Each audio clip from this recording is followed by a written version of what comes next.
नमस्ते and welcome back to my channel. तो आज हम इस वीडियो में बात करेंगे कुछ क्लीनिंग की, कुछ ऐसी जगह को साफ़ करने के लिए जिनको टाइम टू टाइम यदि हम साफ़ नहीं करते हैं तो उन पर एक डस्ट की लेयर जम जाती है जो देखने में बहुत ही अनटाइडी लगता है, जिससे आपका साफ़ करा हुआ घर भी बहुत ही ज़्यादा बिखरा हुआ और गंदा दिखाई देता है। वैसे तो हम चीज़ों को मोस्टली साफ़ करते ही रहते हैं, पर कुछ छोटी छोटी सी चीज़ें होती हैं, यदि उन्हें टाइम टू टाइम यदि हम साफ़ नहीं करते हैं तो वो हमारी पूरी सफाई पर पानी डाल देती हैं।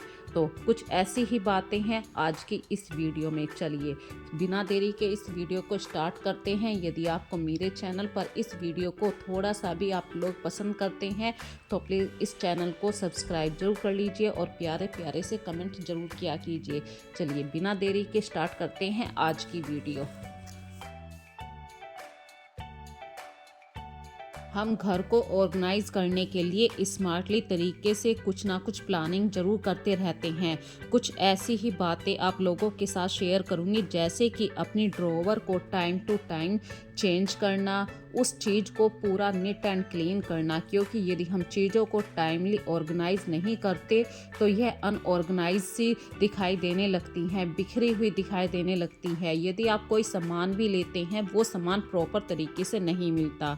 तो चलिए अपनी ड्रॉवर को ऑर्गेनाइज करने के लिए सबसे पहले ड्रॉवर को बिल्कुल खाली कर लीजिए और जो भी वहाँ पे आप बिल्कुल सरफेस को साफ़ कर लीजिए। यदि सरफेस पे ये आप कोई न्यूज़पेपर लाइनर यूज़ करते हैं, जैसे कि मैंने ये अब एक बेकार कार्डबोर्ड से बेकार से कपड़े से इस ड्रॉवर में लाइनर बिछा रखा है सरफेस को कवर करने के लिए। इससे क्या होता है, जो भी डस्ट वाले पार्ट होते हैं वो इस लाइनर पर ही रुक जाते हैं। और हमारे घर में बहुत सारी ऐसी चीज़ें होती हैं जिनका डेली टू डेली हमारी ज़िंदगी में इस्तेमाल होना होता है और हम उसे ऐसी जगह रखते हैं बिल्कुल सामने जो हमें दिखाई दे जाए, लेकिन उस एरिया में धीरे धीरे इतना ज़्यादा क्लैटर भर जाता है और वो ड्रॉवर पूरी फुल हो जाती है। ऐसा लगता है पूरा कबाड़ खाना इस ड्रॉवर के अंदर ही है। तो टाइम टू टाइम जिन चीज़ों की ज़रूरत नहीं है वहाँ से उन चीज़ों को आउट कर दीजिए। और इस बैग के अंदर देखिए मैंने जो ग्लू गन होती है उसको रखा हुआ है। मैं अक्सर कुछ चीज़ों को कुछ थैलों के अंदर रखा करती हूँ क्योंकि चीज़ों को यदि आप किसी थैले के अंदर पॉलीथीन बैग के अंदर रखते हैं तो चीज़ों के जो हैंडल होते हैं वो गंदे नहीं होते हैं और आपको चीज़ें आराम से मिल भी जाती हैं, क्योंकि ड्रॉवर के अंदर यदि आप डायरेक्टली रखेंगे तो चीज़ें बिखर जाती हैं। किसी सामान के अंदर ड्रॉवर में रखेंगे तो वो एक मतलब पोजीशन में रखी रहती है और टाइम टू टाइम हमें मिल भी जाती है। इसी तरीके से शादी के कार्ड भी बहुत सारे रखे हुए थे मेरे घर में, जो जिन चीज़ों की ज़रूरत थी, जिन शादी में हम जा चुके हैं उन्हें अब मैं अपने घर से बाहर कर दूंगी। और जो कुछ पेपर होते हैं, कुछ डॉक्यूमेंट्स होते हैं, कुछ स्पेशल पेपर होते हैं जिनकी ज़रूरत पड़ती रहती है, तो उन पेपर्स के लिए मैंने एक छोटा सा प्लास्टिक वाला बॉक्स बना रखा है। आराम से इस बॉक्स के अंदर मैं सारे पेपर रख लेती हूँ और टाइम टू टाइम जब भी हमें ज़रूरत होती है इस बॉक्स से आराम से हम निकाल लेते हैं। देखिए बिखरी हुई कबर्ड कैसे ऑर्गेनाइज हो चुकी है। इसी तरीके से दूसरे वाले ड्रॉवर को भी मैंने साफ़ किया है। पूरी ड्रॉवर का सारा सामान मैंने बाहर कर दिया। यदि हम चीज़ों को टाइम टू टाइम देखते रहते हैं तो हमें पता भी रहता है कि क्या सामान कहाँ पर रखा है। जैसे कि सिस्टम को अपडेट करना ज़रूरी होता है। कुछ चीज़ें हमारी नीड के अकॉर्डिंग होती हैं पर कुछ चीज़ों की हमें ज़रूरत नहीं होती है। टाइम टू टाइम वो चीज़ें चेंज होती रहती हैं। तो ड्रॉवर का भी वही हाल होता है। जिन चीज़ों की ज़रूरत है आप ड्रॉवर में रखिए, जिन चीज़ों की ज़रूरत नहीं है उन चीज़ों को आप अपने घर से बाहर कर दीजिए, क्योंकि यदि आप ये छोटी छोटी बातों का ध्यान नहीं रखेंगे तो आपके घर में इतना ज़्यादा क्लैटर भर जाएगा। और जैसे कि आप दिवाली पे सफाई करते हैं ना, फिर बहुत सारा आपके घर से कबाड़ निकलना शुरू हो जाता है। यदि आप टाइम टू टाइम महीने में एक बार अपने घर की ड्रॉवर को, अपनी किचन की कैबिनेट को साफ़ करते रहते हैं तो आपको कभी भी ऐसा नहीं लगेगा कि मेरे घर में इतना सारा कबाड़ भी हो गया है। सबसे ज़्यादा तो छोटी छोटी सी चीज़ों से ही हम अपने घर घर को वो भर लेते हैं, जैसे कि लगता है ये हमारे काम की चीज़ है, पर वो सालों साल हमारे काम नहीं आती है। तो उन्हीं चीज़ों को आप अपने घर में स्पेस दीजिए जिनकी ज़रूरत होती है। यदि कुछ चीज़ों की ज़रूरत नहीं है तो उसे बिना बात के अपने घर में मत रखिए। और हमारे घर में ज़रूरी नहीं है कि आप बाहर से मतलब कुछ ऑर्गेनाइज़र होते हैं उन्हें परचेज़ ही करके लाएं। हमारे घर में जो खाली डिब्बे होते हैं, कार्डबोर्ड के डिब्बे होते हैं, उनसे भी आप ऑर्गेनाइज़र बना सकते हैं, क्योंकि चीज़ों को ऑर्गेनाइज़र का मीनिंग क्या है कि संभाल के चीज़ों को रखना, आपको सामने वो चीज़ें दिख जाएं। तो मैंने कुछ ऐसे ही ऑर्गेनाइज़र घर में खाली डिब्बों से बना रखे हैं, आप मेरी पहली वीडियो भी देख सकते हैं। और मैं इस ड्रॉअर में ऐसी चीज़ों को ही रखती हूँ जिनकी डेली बेस पे दिन में 1 नहीं 2 नहीं 3-3 बार भी ज़रूरत पड़ती है। तो इस वाली ड्रॉअर का मैं ख़ास ध्यान रखती हूँ। और टाइम टू टाइम हमारे घर में देखिए कोई ना कोई तो सर्दी, खांसी, जुकाम या किसी ना किसी प्रॉब्लम का सामना करना ही पड़ता है। तो टाइम टू टाइम जो दवाइयों का बॉक्सेस होता है उसे ज़रूर ध्यान से साफ़ करते रहिए, क्योंकि कभी कभी एक्सपायरी दवाई भी उसके अंदर पड़ी रहती है। तो फ्रेंड्स, ये देखिए हमारा ये ड्रॉअर कितनी अच्छी तरीके से ऑर्गेनाइज हो चुकी है।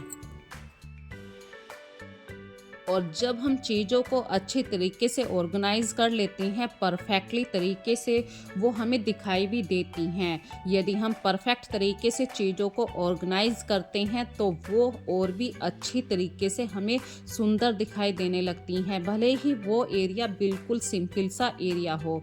बात करते हैं कपड़ों को सही से फोल्ड करने की। मैं यहाँ पे ये नहीं कहूँगी कि आपको फोल्ड करना नहीं आता है। देखिए, जब आपने गृहस्थी में पाँव डाला है तो आप धीरे धीरे हर काम में परफेक्ट हो जाते हैं। लेकिन कुछ चीज़ें ऐसी होती हैं सर्दियों के टाइम में जो स्पेस भी ज़्यादा लेती हैं, जैसे सर्दियों में कपड़े ज़्यादा निकलने लगते हैं। तो सबसे छोटी सी बात यहाँ पे शेयर करूँगी, स्वेटर की बात नहीं कर रही हूँ, मैं कर रही हूँ यहाँ पे सॉक्सों की बात। आप पूरी कबर्ड को अच्छी से ऑर्गेनाइज कर लेते हैं, लेकिन सॉक्स हैं, हैंकी हैं, ये ऐसी चीज़ें होती हैं जो टाइम टू टाइम कभी भी हमें नहीं मिल पाती हैं। और कभी कभी हमें जल्दबाजी में जाना होता है, पता चला कि हमारा एक सॉक्स तो हमें मिल ही नहीं रहा। तो फ्रेंड्स, इस प्रॉब्लम से बचने के लिए आप जैसे ही सॉक्सों को धोएं, उन सॉक्सों को पेयर में कर लीजिए कलेक्ट, और एक सॉक्स के अंदर दूसरा सॉक्स उसके ऊपर से पुल कर दीजिए, मतलब खींच दीजिए, या छोटी से छोटी तह करके उसे फोल्ड कर दीजिए। इससे क्या होगा, कभी भी आपको इधर उधर जाना पड़ेगा, हमेशा आपके सॉक्स आपको पेयर में ही मिलेंगे।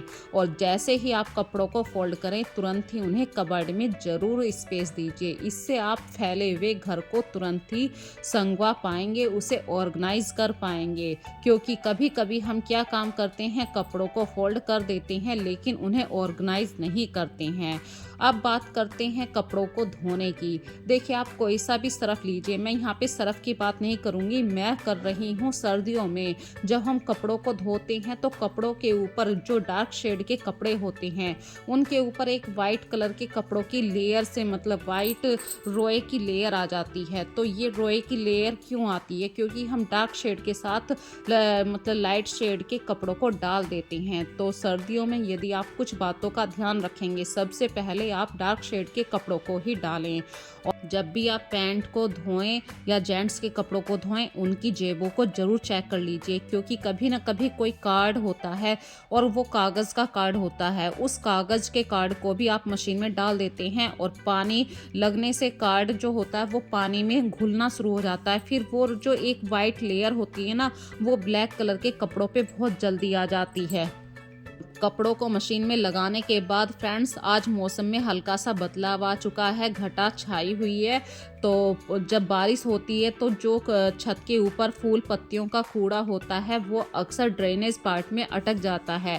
तो यहाँ पे मैं पहले छत पे झाड़ू लगा रही हूँ, क्योंकि बारिश का पता नहीं, कभी भी बारिश आ सकती है। आज बहुत ही मौसम मतलब घटा वाला मौसम हो चुका है। तो आप जब भी छत पे झाड़ू लगाएं, जो आपके गमले होते हैं आप उन्हें हटाकर झाड़ू लगाएं, क्योंकि गमलों के नीचे भी काफ़ी सारी धूल, मिट्टी, पत्तियाँ ये सब इकट्ठी हो जाती हैं। देखिए बारिश का मौसम बिल्कुल हो चुका है। कुछ पौधे हैं ऐसे जिनको अंदर रखना ज़रूरी है, क्योंकि यदि आप फूल पत्तियों से प्यार करते हैं तो इनकी केयर करना भी ज़रूरी है। जैसे कि ये ऐसा गेंदे वाला फूल है, मतलब हाइब्रिड गेंदा जिसको कहते हैं। बहुत ही मोटा फूल आता है और छोटे से पौधे पे ही इतनी सारी फूल की कलियां, फूल खिले हुए हैं। कम से कम एक पौधे पे 1 फुट का पौधा नहीं होता और 10-12 पौधे 10-12 सॉरी फूल होते हैं। तो इस प्लांट को मैंने अपने जो जीने वाला एरिया होता है इंडोर्स, मतलब अंदर रख लिए हैं, ताकि बूंदों से ये फूल ख़राब ना होएं। और जब बारिश बंद हो जाएगी तब इन फूलों को फिर से बाहर रख दूंगी। और फिर फ्रेंड्स मैं आ गई हूँ आज फिर से ऑर्गेनाइज करने वाली कुछ बातों को लेकर। तो आज ग्रोसरी भी लेकर आई थी मैं, मतलब कल आई थी ये ग्रोसरी। तो इस ग्रोसरी को सही से ऑर्गेनाइज भी करना है। तो यहाँ पे एक छोटी सी बात कह रही हूँ, देखिए जो पॉलीथीन वाले बैग हैं वो तो बंद हो चुके हैं।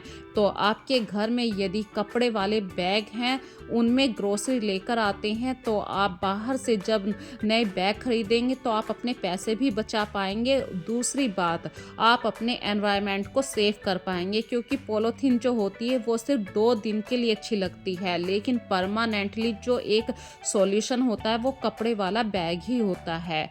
और घर में जब यदि आपके पास नई बास्केट नहीं है, पुरानी बास्केट नहीं है, तो जो पुराने कार्डबोर्ड के डिब्बे होते हैं उनके अंदर भी आप अपने सामान को ऑर्गेनाइज करके रख सकते हैं। ग्रोसरी का इतना सारा सामान होता है, कैसे ना कैसे करके आपको ऑर्गेनाइज करना ही पड़ता है। यदि आप ऐसे ही भर देंगे तो वो एक खिचड़ी की तरह दिखाई देता है। तो सामान को सही से ऑर्गेनाइज करना, या फिर आपके पास कुछ ऐसे खाली डिब्बे होते हैं जिनकी आप मतलब ना तो उनके अंदर सामान रख पाते हैं, बस ऐसे ही पे खाली डिब्बे आपने अपने घर में रखे हुए हैं, टीन के डिब्बे होते हैं, तो उनके अंदर भी आप ग्रोसरी का सामान स्टोर करके रख सकते हैं। और जब भी आप सामान ग्रोसरी को फिलअप करें तो पुरानी ग्रोसरी को ज़रूर चेक करिए। ये एक छोटा सा पॉइंट अक्सर मैं आप लोगों के साथ शेयर करती हूँ। हम क्या काम करते हैं कि नई ग्रोसरी तो ले आते हैं, पुरानी ग्रोसरी को चेक नहीं करते हैं। और टाइम टू टाइम आपके घर में इतने सारे नेल पेंट होते हैं, थिनर होते हैं, या फिर हमारे घर में सर्दियों का मौसम चल रहा है, बॉडी लोशन क्रीम, बॉडी मतलब कोल्ड क्रीम जो होती है उसको हम नई वाली क्रीम को यूज़ करना शुरू कर देते हैं, लेकिन पुराने जो जैसे होते हैं उनको नहीं देखते। तो नई क्रीम को जब ही यूज़ करें जब आप पुरानी जो लोशन होते हैं, कोल्ड क्रीम होती हैं, उनको बिल्कुल ही ख़त्म कर चुके हों। और सर्दियों में जैसे ही आप बर्तन साफ करें, कपड़े धोएं, तुरंत ही कोई भी लोशन, कोई भी कोल्ड क्रीम अपने हाथ पैरों पे ज़रूर अप्लाई कीजिए। इससे क्या होगा, आप अपने हाथ पैरों की केयर भी ज़रूर कर पाएंगे।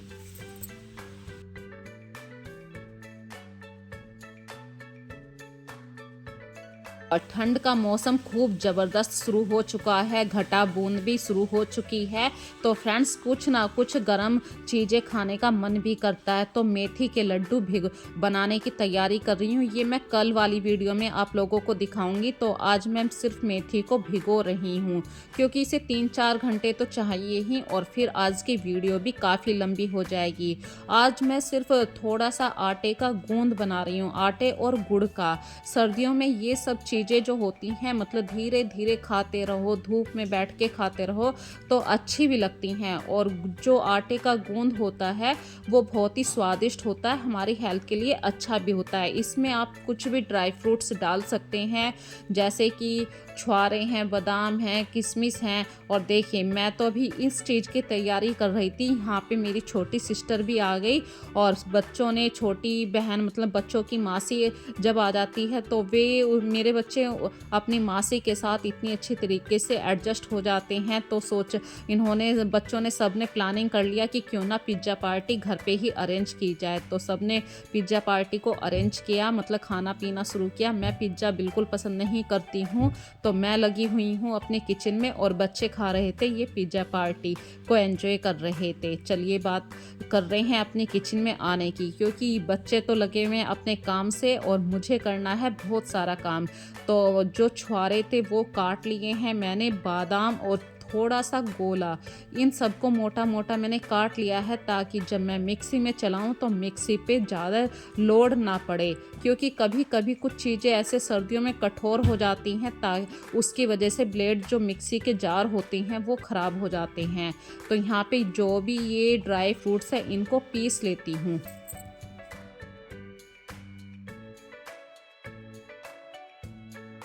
और देखिए मिक्सी में बहुत अच्छी तरीके से ये पिस गए हैं। अब हमें जो आटे का गूंद बनाएंगे बहुत ही आराम से बनाने में आसानी होगी। यदि आप दरदरा कूटते हैं तो बहुत अच्छी बात है, बारीक पीसना चाहते हैं तो बारीक पीस लीजिए। और यहाँ पे छोटा सा पॉइंट और शेयर करूँगी, जब भी आप अपने किचन में कुछ स्पेशल बनाएं तो किचन फैल जरूर जाती है, तो जो सामान जहाँ से लें तुरंत के तुरंत उस सामान को वहीं पर रख दीजिए। इससे क्या होगा, आप अपने किचन को काफ़ी हद तक कंट्रोल भी कर पाएंगे। और यहाँ पे देखिए मैंने एक फ्राई पैन लिया है, उसमें सूखा आटा डाला है 1 कटोरी मेजरमेंट के हिसाब से बता रही हूँ। सिर्फ मेरे हस्बैंड खाते हैं आटे का गूंद, तो मैं सिर्फ उतना ही बना रही हूँ 10-15 दिनों के अकॉर्डिंग। ज़्यादा बनाती हैं तो फिर वो खाया नहीं जाएगा और रखे हुए सामान में थोड़ी सी स्मेल भी हो जाती है, तो मैं सिर्फ 10-15 दिनों के हिसाब से ही बना रही हूँ। तो ये है 1 कटोरी आटा और उसको भून लिया है। भूनने का कैसे पता चलता है, जब आप आटा भून रहे होते हैं तो एक अच्छी सी सुगंधित सी अरोमा आनी शुरू हो जाती है। उस अरोमा से आप पहचान जाते हैं कि हमारा आटा भून चुका है। और फिर इस आटे को आप छान लीजिए। फिर उसी पैन के अंदर आपको घी डाल लेना है। घी आपको सफिशिएंट डालना है, घी डालने में आपको कंजूसी नहीं करनी है।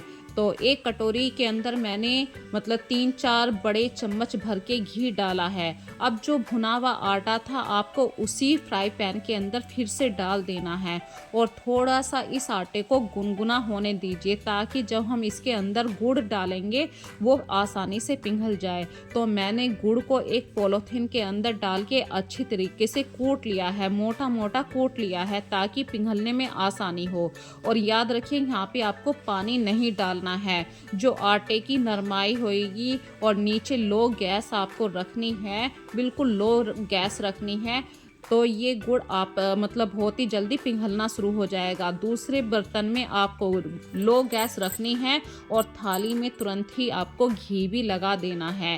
घी लगा दीजिए या कोई भी कुकिंग ऑयल भी लगा सकते हैं, वैसे घी ही बेस्ट ऑप्शन है यहाँ पे। और जो भी मैंने ड्राई फ्रूट्स मिक्सी में पीसे थे, उस ड्राई फ्रूट्स की एक छोटी सी लेयर मैंने अच्छे तरीके से स्प्रेड कर दी है थाली के अंदर। और कुछ ड्राई फ्रूट्स को जब ये आटा और गुड़ अच्छी तरीके से मेल्ट हो जाएंगे, अच्छी तरीके से गुड़ मेल्ट हो गया है, तो जो आपने ड्राई फ्रूट्स पीसे थे मिक्सी के जार में अच्छी तरीके से इस मिक्सचर के अंदर आपको डाल देना है। और यहाँ पे बहुत ध्यान देने वाली बात है, गैस की लो बिल्कुल लो रखिए, अदरवाइज एक बार कुछ भी जलने की स्मेल इस बर्तन में आ गई तो सारा ही आपकी मेहनत बिल्कुल बेकार हो जाएगी, क्योंकि गूंद के अंदर फिर जली हुई स्मेल आएगी। तो देखिए आपको दिखाई भी दे रही होगी गैस बिल्कुल लो है। और जैसे ही आपको लगे कि बर्तन से ये गूंद अलग हटने लगा है, सारा चम्मच के ऊपर आ जाता है, तो आपका गूंद बिल्कुल अच्छी तरीके से जमने के लिए परफेक्टली तरीके से तैयार है। अब इस गूंद को आपको थाली के अंदर ट्रांसफ़र कर लेना है।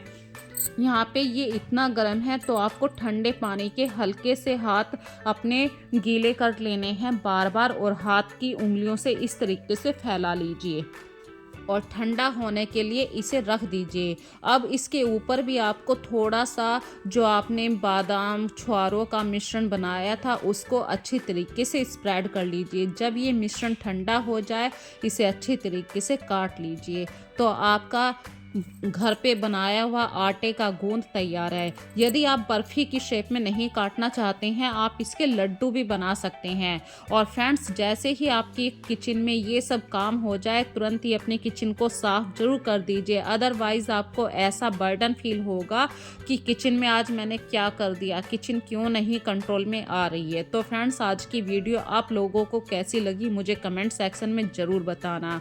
ये प्यारे प्यारे से कमेंट ज़रूर करते रहिए। आज की वीडियो वैसे काफ़ी लंबी हो चुकी है, 20 मिनट काफ़ी लंबी होती है 20 मिनट की वीडियो, लेकिन मैंने बहुत सारी बातें आप लोगों के साथ शेयर करी हैं।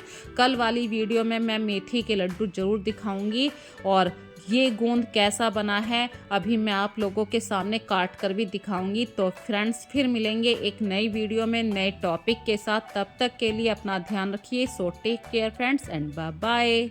और चलते चलते बस ये कहूँगी, इन सर्दियों में खूब गरम गरम चीज़ें खाइए, खूब छुआरे बादाम खाइए। दवाइयों से कुछ नहीं मिलेगा, जितनी आपके शरीर में पावर रहेगी उतना आप हेल्दी रहेंगे।